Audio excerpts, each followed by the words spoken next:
কিছুদিন আগেই কলেজের এক্সকারশনে আমরা গেছিলাম দার্জিলিং। যদিও আমরা মাত্র 2 দিনই ছিলাম, কিন্তু তাও এই 2 দিনেই আমরা সবাই মিলে ভীষণ আনন্দ করে কাটিয়ে এলাম। এনজেপি থেকে গাড়িতে করে প্রথমেই আমরা গিয়েছিলাম মিরিক। যেহেতু আমাদের হাতে ঘোরার জন্য সময় খুবই কম ছিল, তাই আমরা একটা মুহূর্ত আর নষ্ট করতে চাইনি। হোটেলে ঢোকার আগেই আমরা মিরিক লেক আর পশুপতি মার্কেট দেখে তারপর হোটেলে গিয়েছিলাম। যাওয়ার আগে আমরা শুনেছিলাম যে এখানের ওয়েদার নাকি খুব খারাপ, প্রচণ্ড বৃষ্টি হচ্ছে, কিন্তু আমাদের লাকটা কিন্তু খুব ভালো ছিল। ট্রেনে মোটামুটি কারোরই রাতে খুব একটা ভালো ঘুম হয়নি। আমাদের বিধ্বস্ত চোখ মুখগুলো দেখেই সেটা বোঝা যাচ্ছে। তা সত্ত্বেও আমরা সবাই মিলে বেশ মজা করতে করতে যাচ্ছিলাম। আর শরীর একটু খারাপ লাগলেও যাতে সেটা মনে না আসে, তার জন্য আমরা সবাই কিন্তু একটু নাচ গানের মাধ্যমে নিজেদেরকে ভুলিয়ে রেখেছিলাম। এরপর আমরা গেলাম পশুপতি মার্কেট দেখতে। আর এটা যেহেতু নেপালে, তাই আমাদের কিন্তু প্রত্যেককেই পার্সোনাল ডকুমেন্টস দেখিয়ে তারপর এন্ট্রি করতে হচ্ছিল। এখান থেকে আমরা কেউই কিছু কিনিনি, কারণ এখানে দামটা একটু বেশিই ছিল। আমরা ভেবেছিলাম যে দার্জিলিংয়েই যখন যাচ্ছি, ম্যাল থেকেই যদি কিছু কেনার হয় কিনবো। তো আমরা শুধু দেখেই চলে এসেছি। পশুপতি মার্কেট দেখে এবার আমাদের গন্তব্য হলো হোটেল, কারণ অনেকটাই বেলা হয়ে গেছে। এবার আমাদের দুপুরের খাওয়া দাওয়া করতে হবে, তাই আর দেরি না করে আমরা সবাই হোটেলের উদ্দেশ্যেই যাত্রা শুরু করলাম। আর আমাদের হোটেলটার নাম ছিল শিভম এনএক্স, যেটা কিন্তু ম্যাল থেকে খুবই কাছে। আমরা একটা রুমে 4 জন করেছিলাম, আর আমার রুমটা ছিল কিন্তু একদম টপ ফ্লোরে, ছাদের পাশে। যেহেতু আমি ছাদ পছন্দ করি, তাই সৌভাগ্যক্রমে সেই ছাদের পাশের রুমটাই আমাদের পড়েছে। তো খুবই ভালো ছিল। আমি রুমের ভেতরকার ট্যুরটাও দেবো, তোমরা দেখতে থাকো। এই যে ডান দিকে, এদিকে ছিল খাওয়া দাওয়ার ব্যবস্থা। তবে টপ ফ্লোর হওয়ার কারণে আমাদের কিন্তু ওঠানামাটা একটু বেশিই করতে হয়েছে। তবে ভালো কিছু পাওয়ার জন্য এটুকু তো করতেই হবে। তবে সিঁড়ি দিয়ে উঠতে উঠতে মনে হচ্ছিল যেন সিঁড়ি আর শেষই হয় না, মানে আরেকটু হলেই স্বর্গেই পৌঁছে যেতাম। যাই হোক, শেষ পর্যন্ত আমরা পৌঁছালাম আমাদের ফ্লোরে। আর এই যে ডান দিকেই আমাদের সেই ছাদ, আর ছাদের পাশেই ছিল ক্যাফেটেরিয়া। এখানে যদিও আমরা কেউ ঢুকিনি, মানে ঢোকার সময় পাইনি, আমাদের আসলে সময়টা এত কম ছিল। যাই হোক, আমরা তারপরে আস্তে আস্তে ঘরটা তোমাদের দেখাচ্ছি।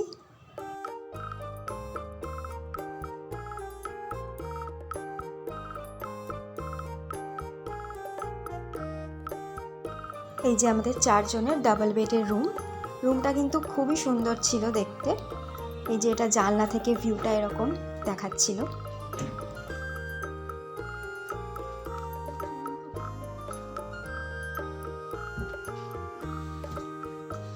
আর প্রত্যেকটা রুমেই কিন্তু এরকম টিভি, ইলেকট্রিক কেটল, তারপরে 24 ঘন্টা গরম জল, ওয়াইফাই সবেরই ব্যবস্থা ছিল।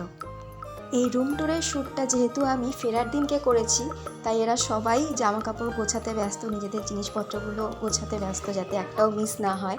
তো একটু বাদেই আমরা বেরিয়ে যাব, তো সেই জন্য এখানে ওরা সবাই ব্যস্ত। তার মধ্যে ওরা আমার ভিডিওতে একটু হাই হ্যালো করেছে, আর আমি আগের থেকে সব গোছগাছ কমপ্লিট করে এই ভিডিওগুলো বানাচ্ছি। টাটা। আমার একবার দেখিয়ে দে। আমাদের নেক্সট ট্রিপ খুব তাড়াতাড়ি আসছে। একদম একদম। আমাদের ওয়াশরুমটাও ছিল কিন্তু খুবই সুন্দর, খুব বড়। যাই হোক, এই 2 দিন কিন্তু আমাদের 4 জনের থাকতে কোনো রকম প্রবলেম হয়নি।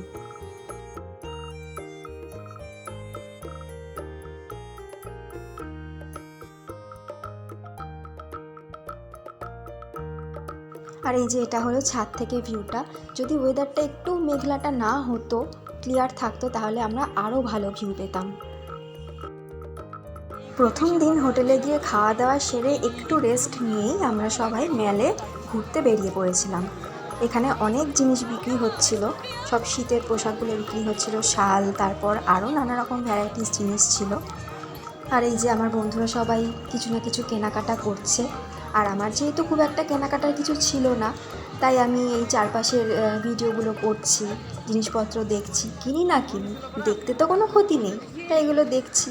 আর এদিক ওদিক দেখতে দেখতেই আমার চোখ পড়ে গেছে আমার ফেভারিট জিনিসে, ফুচকা। কিন্তু যাই হোক, ফুচকা খাইনি যদিও, আর বেশিক্ষণ দেখিও নি, কারণ আর একটু দেখলেই আমি আর নিজেকে সামলাতে পারতাম না, শেষে ফুচকা খেতেই হতো। তাই কোনো রকমে নিজেকে সামলে সামনের দিকে এগিয়ে চললাম। এরপর আমরা গিয়েছিলাম গ্রিনারিসে। এটা যেহেতু খুবই ফেমাস এবং পুরনো একটা দোকান, এবং এটা ফ্রুট কেক, বেকড আইটেম, তারপর ইংলিশ ব্রেকফাস্ট এবং আরও নানান ধরনের খাবারের জন্য খুবই বিখ্যাত। তো সবাই বলল যে একটু টেস্ট করার জন্য। এবার আমি যেহেতু বেসিক্যালি ফ্রুট কেক বা ওই জাতীয় মিষ্টি জাতীয় জিনিস পছন্দ করি না, কিন্তু তারপরেও ওদের জোড়াজুড়িতে যখন একটু টেস্ট করলাম, আমার এখনও মুখে লেগে আছে। মানে পরের বার যদি আমি কখনও দার্জিলিং যাই, আমি তো আরেকবার ঢুকবোই। আমার ভীষণ ভালো লেগেছে। ওখান থেকে বেরিয়ে আমরা ম্যালের চারপাশটা ঘোরাঘুরি করছিলাম, লোকজন দেখছিলাম, বেশ আলো চারিদিকে, নানান রকমের দোকান সব আমরা দেখছিলাম। আর এই যে আরেকজন হাই হ্যালো করেই যাচ্ছে, নিজেকে ফ্লন্ট করেই যাচ্ছে। যাই হোক, এই যে আরেকজন উদ্বুদ্ধ করছে আরেকজনকে হাই হ্যালো বলার জন্য। তো যাই হোক, সেদিন অনেকটা রাত হয়ে গিয়েছিল ঘোরাঘুরি করতে করতে। তারপর আমরা হোটেলে ফিরে এসেছিলাম। এর পরের দিন আমরা বেরিয়েছিলাম সাইট সিং করতে। আর আমার এই ভ্লগে প্রত্যেকেই তাদের নিজ নিজ ভঙ্গিমায় অবদান রেখেছেন।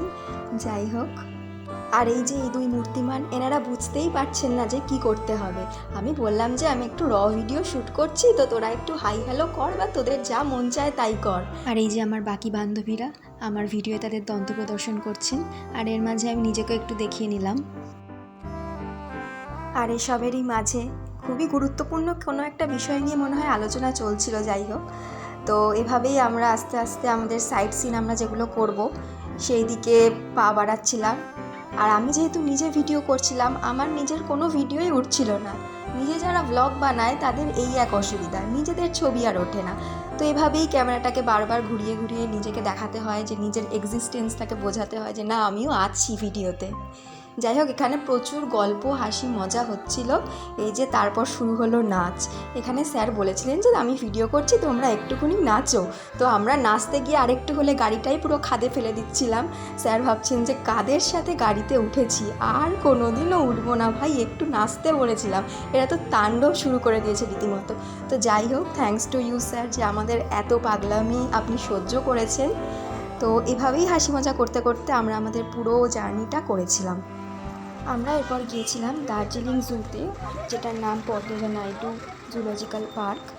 তো এখানে ঢোকার জন্য কিন্তু 110 টাকা এন্ট্রি ফি দিতে হয়। জুয়ের মধ্যে ঢুকেই আমরা অনেক পশু পাখি জীবজন্তু দেখছিলাম, তার মাঝে একটু আকাশটাও দেখে নিচ্ছিলাম, কারণ এটা ক্রমশই আরও মেঘলা হয়ে আসছিল। মানে আমাদের ভয় লাগছিল যে বৃষ্টি না নেমে যায়, কারণ অনেকের কাছেই আমাদের ছাতা ছিল না। তো যাই হোক, এরপর খুবই কিউট একটা রেড পান্ডার দর্শন আমরা পেলাম। একটা নয়, আমরা 2-3টে দেখেছি। তবে ইনি একটু ভালো পোজ দিচ্ছিলেন। তারপরে এই যে কালো ভাল্লুক, উনি ঘুমিয়ে আছেন। ওনার কোনো ভ্রুক্ষেপই নেই যে কেউ ওনার ছবি তুলছে, ফটো তুলছে। উনি নিজের আনন্দে ঘুমিয়ে যাচ্ছেন। তো আমরা এইসব দেখতে দেখতে সামনের দিকে এগিয়ে যাচ্ছিলাম।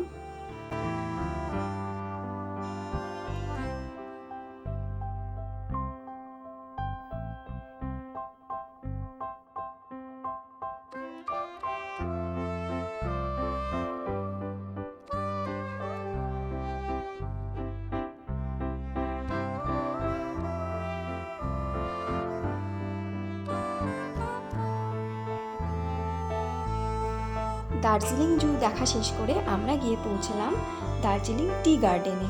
টি গার্ডেনের ভিউও অসাধারণ সুন্দর। চারিদিকের ভিউটা সত্যি ভীষণ ভালো লাগছিল।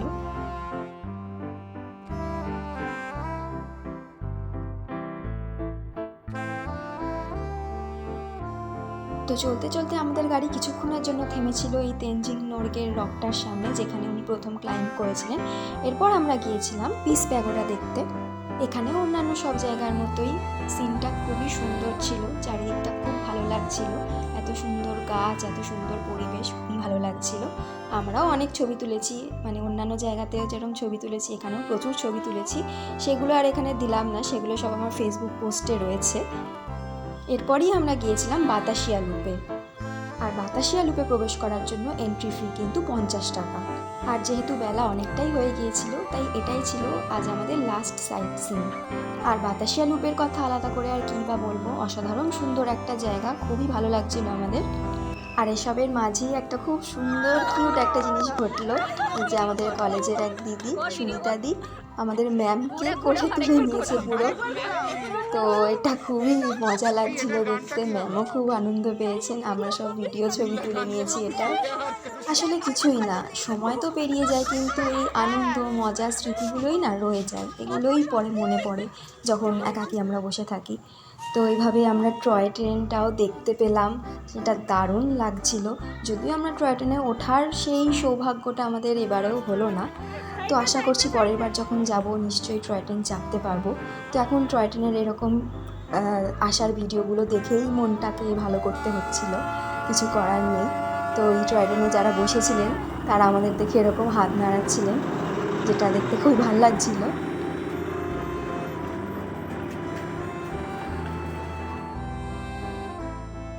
তাই ভাবেই আমাদের 2 দিনের এক্সকারশন ট্যুর খুব তাড়াতাড়ি কেটে গেল, মানে মন তো একদমই ভরেনি, আরও কিছুদিন থাকলে খুবই ভালো হতো। আসলে বন্ধুরা মিলে একসাথে থাকার যে মজা, যে আনন্দ, সেটা তো কখনোই মানে অন্য কোনো ট্রিপে পাওয়া যায় না। তো যাই হোক, যতটুকু পাওয়া যায় ততটুকুর মধ্যেই আনন্দ করে নেওয়া উচিত। তো আমরাও খুবই আনন্দ করলাম এই ট্রিপটাতে, সবাই মিলে একসাথে অনেক মেমোরেবল অনেক মুহূর্তগুলোকে আমরা সঞ্চয় করেছি, যেগুলো আমাদের খুবই আনন্দ দেবে পরবর্তীকালে। আর তার পাশাপাশি এই ছবি ভিডিও এগুলো তো রইলই, যখনই মনে পড়বে, আমরা হয়তো হট করে চাইলেই যেতে পারবো না, কিন্তু এই ছবি বা ভিডিওগুলো করার উদ্দেশ্য একটাই, যখনই মনে হবে ইচ্ছে হবে আমরা যে সুন্দর সময়গুলো একসাথে কাটিয়েছি সেগুলো আমরা চাইলেই দেখে নিতে পারবো। তো এভাবেই আমাদের এই 2 দিনের ছোট এক্সকারশন ট্যুরটা খুব ভালোভাবে শেষ হলো। অনেক সুন্দর সুন্দর স্মৃতি আমরা সঞ্চয় করলাম। আশা করছি পরবর্তী দিনে এই বন্ধুরা মিলে আমরা আবার নিশ্চয়ই কোনো সুন্দর জায়গায় ঘুরতে যেতে পারবো, আর এরকম অনেক সুন্দর সুন্দর ভিডিও তৈরি করতে পারবো, অনেক মেমোরি ক্রিয়েট করতে পারবো। তো দেখা হচ্ছে তোমাদের সাথে আবার নেক্সট ভিডিওতে।